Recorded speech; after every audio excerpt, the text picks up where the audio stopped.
Two people find each other through a fish tank, and suddenly nothing else in the room is real. That's what William Shakespeare's Romeo plus Juliet pulled off in 1996. Released by 20th Century Fox on November 1st, it took the bard's original text, barely trimmed, still in iambic pentameter, and dropped it into a neon, gun-soaked MTV-cut fever dream called Verona Beach. No rewriting, no translation, just Shakespeare's words detonating inside a world of fast cars, Hawaiian shirts, and 9mm pistols with Renaissance names on the barrel.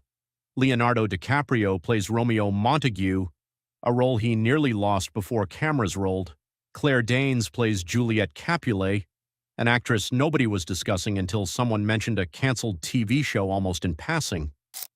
John Leguizamo is Tybalt, gold-toothed, coiled, looking for a reason since before the film begins. Harold Perrineau is Mercutio in full drag queen glam, stealing every scene and haunting the second half by his absence. Pete Postlethwaite is Father Lawrence, the priest certain he can fix everything with one secret wedding and a vial of sleeping potion. He cannot. Baz Luhrmann directed it, co-wrote it, built the whole thing on $14.5 million. Today we're counting down 15 weird facts you never knew. The kidnapping, the hurricane, the actress fired because of a word nobody wanted to say out loud, and the award DiCaprio quietly collected before the world knew what was coming. Before we dive in, hit like and subscribe for more deep dives into the films that shaped us. Let's get into the countdown with number 15. Number 15. Miami lost the job to Mexico City. Baz Luhrmann didn't start with Mexico City. He started with Miami. He was chasing sun-bleached, pastel-soaked wealth, the kind that could pass for a modern Italian dynasty gone rotten with pride. Palm trees, humidity, old money, and fresh grudges sharing a zip code. Miami made sense on paper. On location, it didn't stick. So Luhrmann went further south and found something stranger and far more useful. A city where the gap between extreme wealth and extreme poverty fit inside a single block. A culture built on family honor codes that could read as feudal loyalty without a single explanatory title card. Religious iconography on every wall, every shrine, every street corner. Crosses, saints, Virgin Mary candles. So the art department didn't have to manufacture the visual language of the play from scratch. It was already baked into the city. That city was Mexico City. It ended up hosting the vast majority of the production, not just on sound stages either. Genuine local landmarks stood in for corporate towers and church facades. Entire town squares were built from plywood and paint at Churubusco Studios, one of the largest working film facilities in Latin America. A Shakespeare adaptation most people assume was shot somewhere sunny, and American barely spent any meaningful time on American soil. Miami gave Luhrmann a skyline. Mexico City gave him a world that already looked like it was one old insult away from a full-blown war between two families who used to be friends. He didn't need to manufacture Verona Beach's tension out of thin air. He just needed to find a place where it already existed, point a camera at it, and let it breathe. Number 14. The guns were never actually guns. Here's the central problem Luhrmann had to solve before a single frame was shot. Shakespeare wrote the play with rapiers, daggers, and 4 centuries of dueling honor baked into nearly every line. Luhrmann wanted guns, modern, loud, unmistakably 1990s guns, the kind that could open a movie with a gas station shootout instead of a street brawl, the kind any teenager would clock as dangerous without needing an explanation. The obvious problem, if Benvolio pulls a 9mm and shouts, "Put up your sword," the audience laughs, and not in a good way. 400 years of dramatic tension collapses into a punchline in about 3 seconds. You can't play Shakespeare straight while holding a Glock. The tones cancel each other out instantly. So instead of rewriting Shakespeare's words, the production rewrote the guns themselves. Every firearm got a name lifted straight from the original text, engraved directly onto the metal. Benvolio carries a pistol stamped Sword 9mm Series S, gold-plated barrel, trinkets hanging off the grip. Tybalt's weapon is branded Rapier with custom Holy Mary grip panels that make him look even more dangerous than he already is. Romeo's crew carry pistols marked Dagger .45. Ted Montague's shotgun reads Longsword across the receiver. Underneath all the engraving, they were modified Taurus pistols and para-ordnance models, dressed up until they looked less like street weapons and more like religious artifacts designed by someone with a violence problem. It sounds almost too clever to work on screen, and then every single line about swords makes complete literal sense for the entire film. Somebody on that props crew spent weeks turning a modified 9mm into a piece of jewelry. It paid off every time a character opened their mouth. Number 13. DiCaprio paid his own way to get the part. This was 1996. Titanic hadn't happened yet. Leomania was not yet a thing that existed in the world. DiCaprio had an Oscar nomination for What's Eating Gilbert Grape, genuinely impressive. But he was not the kind of gravitational force a nervous studio automatically builds a picture around.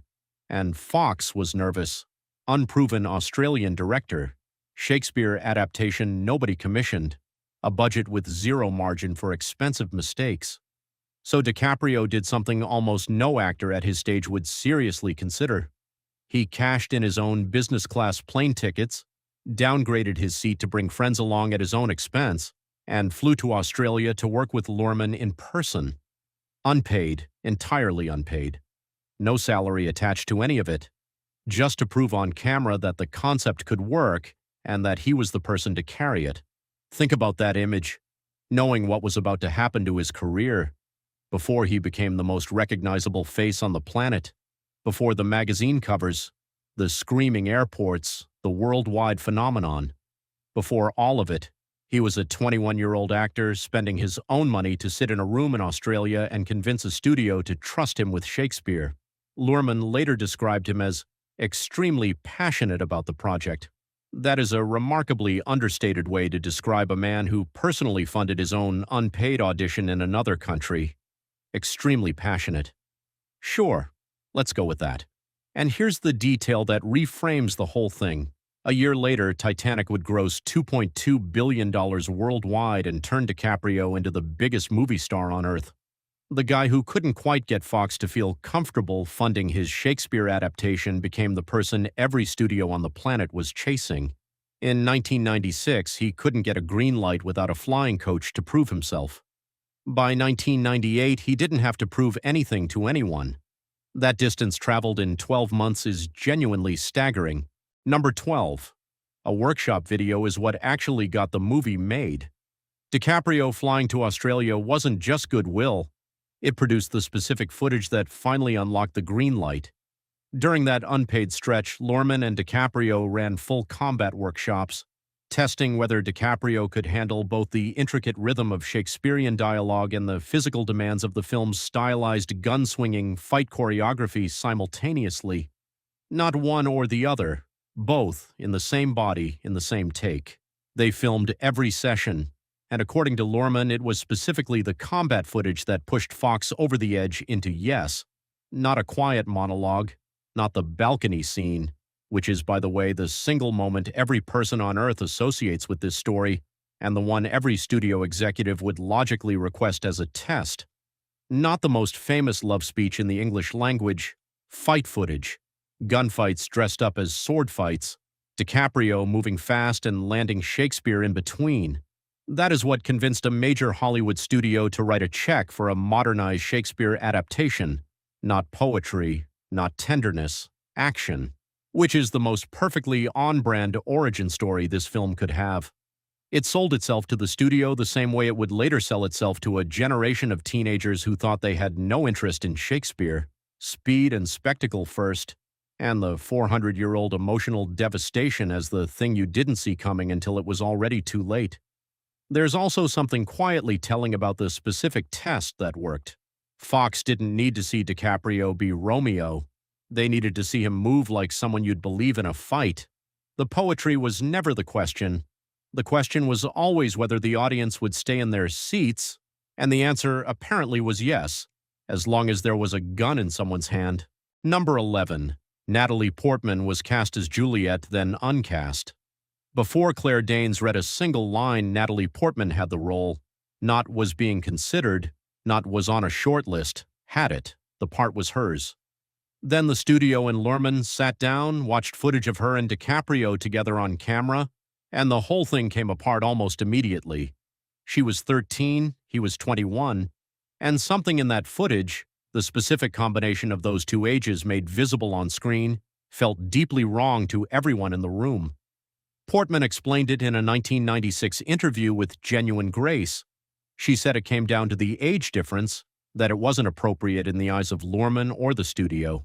She called it a mutual decision, said the finished film was beautiful, said Claire Danes did a wonderful job.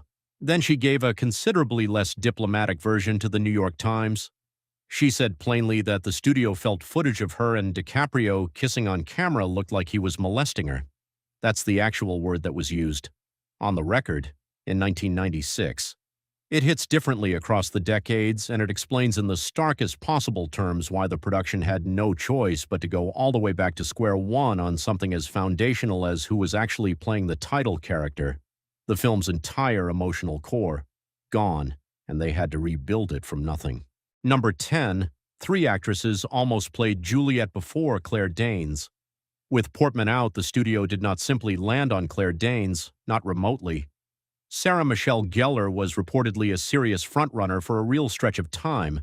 She was locked into her All My Children contract and couldn't get free of it. No Juliet for the future Buffy.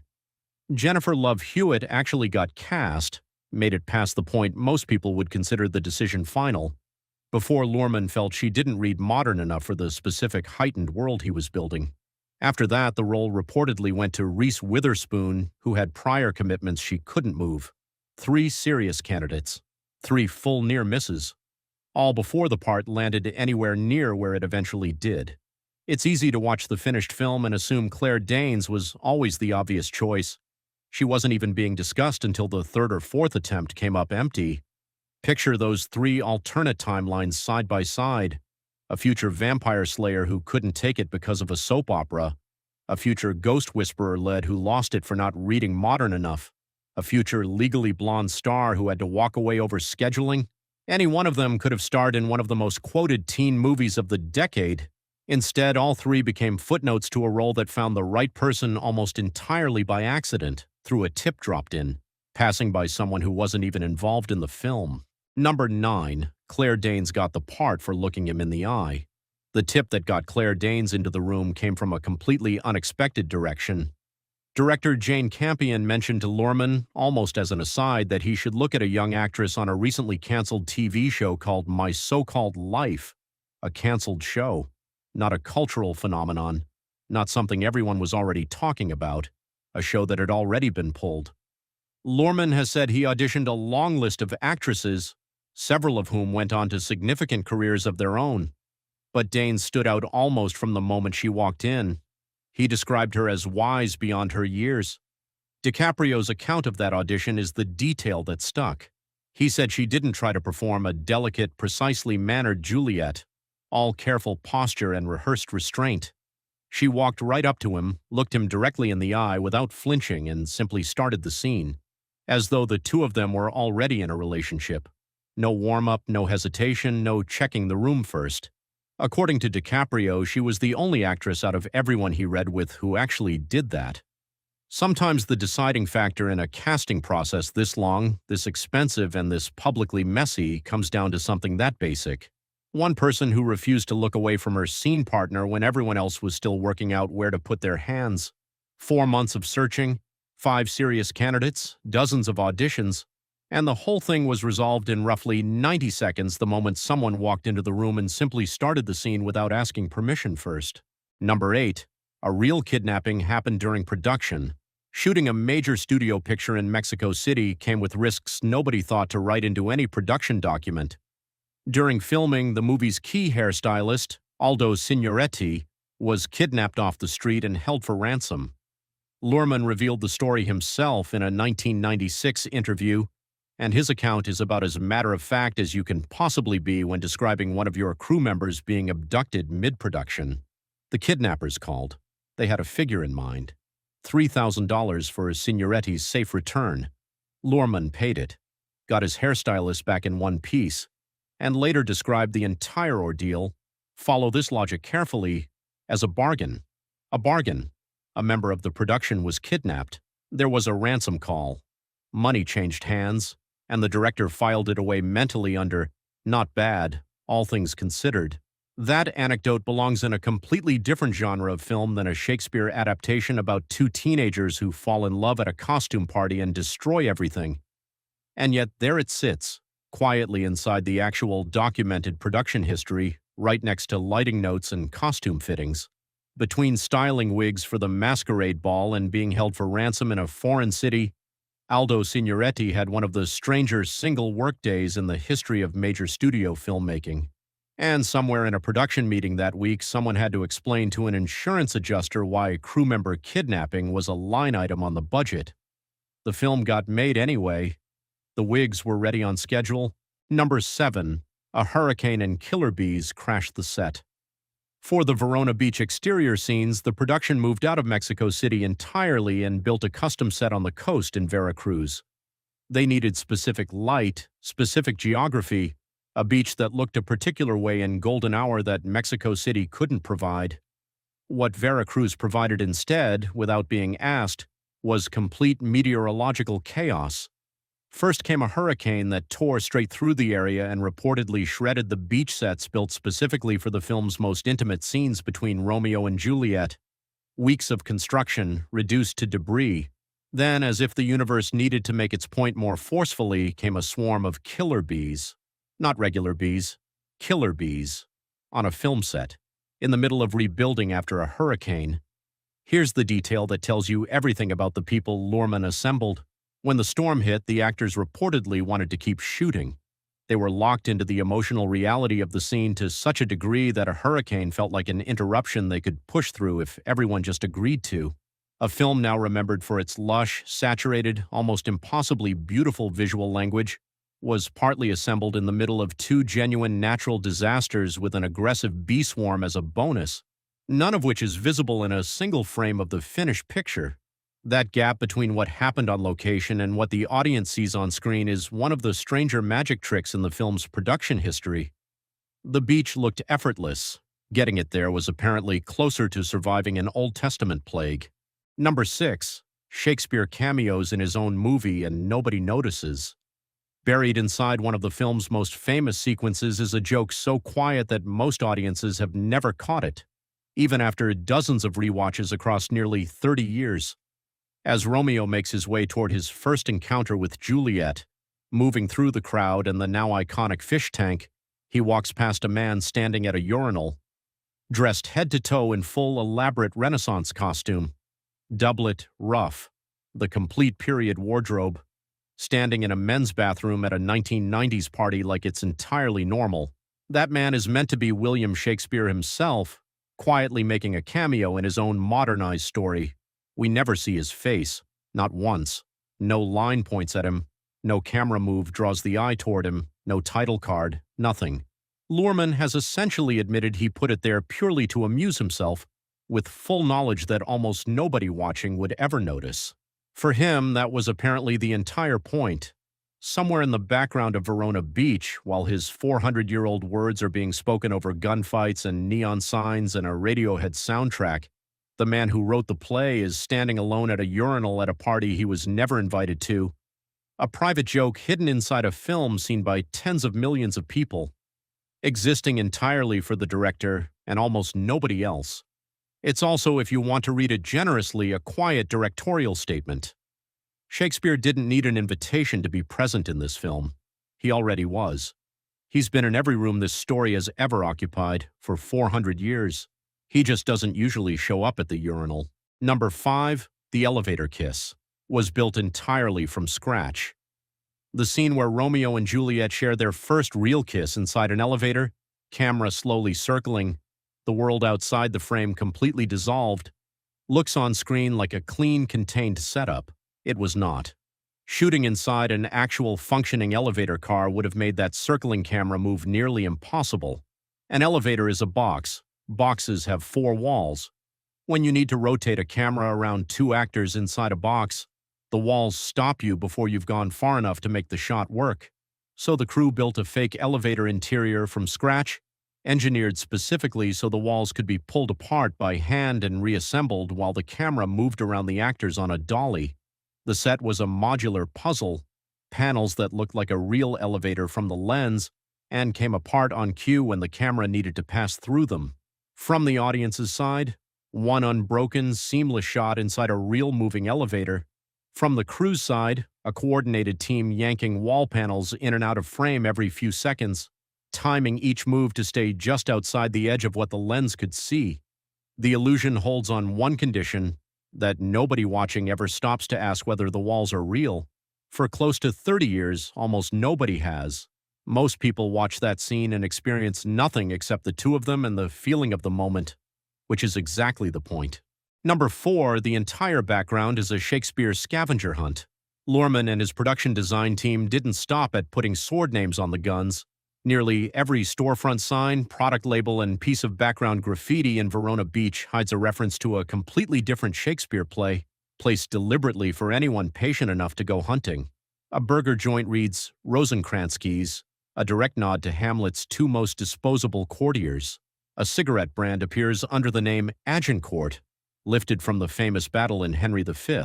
Background detail after background detail, layered throughout the visual world of the film, carrying references that most audiences walk right past without registering.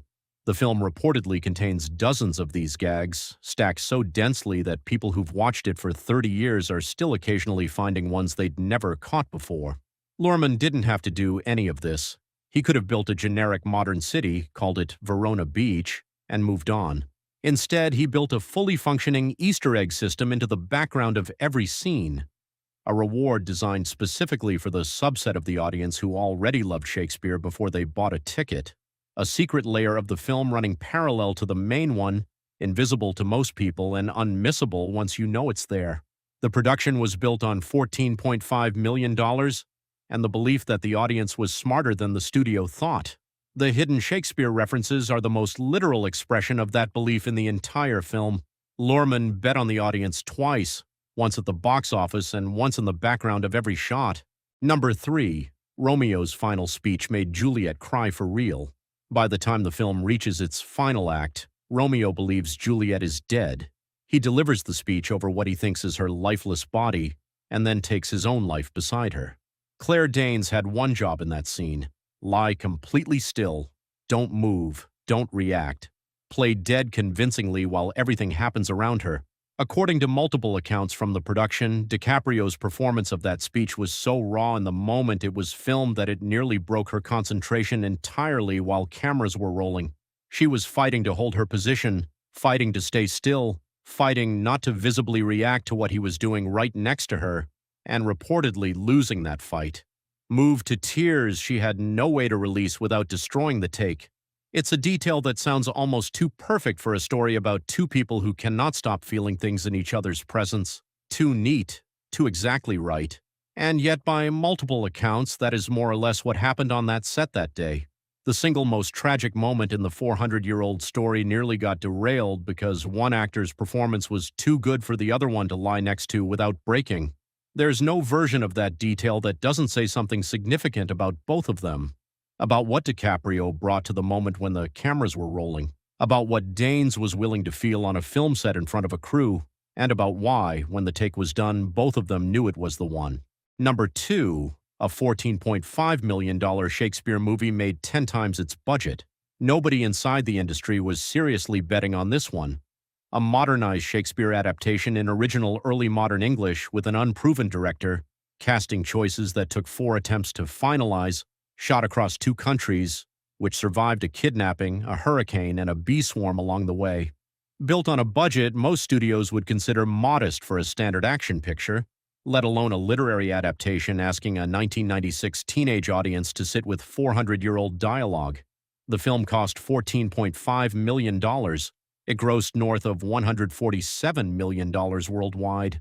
For every dollar Luhrmann spent, the audience returned 10. For a film the industry quietly treated as an interesting creative risk rather than a real commercial proposition, that is not a modest result. That is an extraordinary one. The kind that makes everyone who expressed doubts go very quiet at the next development meeting. The audience Luhrmann had been betting on the whole time, the one the industry had decided didn't exist, the one supposedly with no patience for old language and no interest in Shakespeare, showed up in numbers essentially nobody inside the building had projected. Week after week, until the film had done something almost nobody in 1996 thought was actually possible. The financial result matters less for what it says about money and more for what it says about the assumption that was wrong.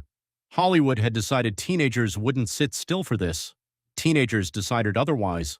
A $147 million worldwide gross is just the receipt, and the ripple effect wasn't small.